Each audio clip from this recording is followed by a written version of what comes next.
माणूस मरतो, पण आत्मा मरतो का? शरीर संपलं की सगळं संपतं का? की आत्मा पुन्हा एका नव्या प्रवासाला निघतो? आज संतवाणीच्या आधारे आपण या गूढ प्रश्नाचं उत्तर जाणून घेणार आहोत. महाराष्ट्रातील संतांनी नेहमी सांगितलं आहे की शरीर नश्वर आहे, पण आत्मा अमर आहे.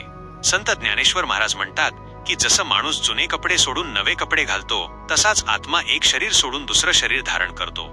शरीर नष्ट होतं, पण आत्म्याचा कधीही नाश होत नाही.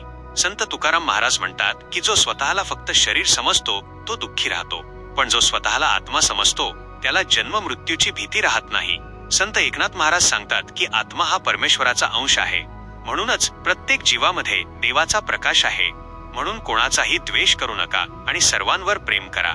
संत नामदेव महाराजांनी सांगितलं की देव प्रत्येकाच्या हृदयात आहे. आत्म्याची ओळख झाली की देवाची ओळख आपोआप होते. आपण रोज आरशात आपलं शरीर पाहतो, पण स्वतःच्या आत्म्याकडे कधी पाहतो का?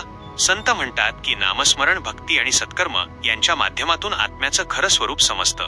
मित्रांनो, संतवाणीनुसार आत्मा अमर आहे. जन्म आणि मृत्यू हे शरीराचे असतात, आत्म्याचे नाहीत. त्यामुळे जीवनात चांगली कर्मे करा, देवाचे नाम घ्या आणि प्रत्येकाशी प्रेमाने वागा. हाच संतांचा खरा संदेश आहे.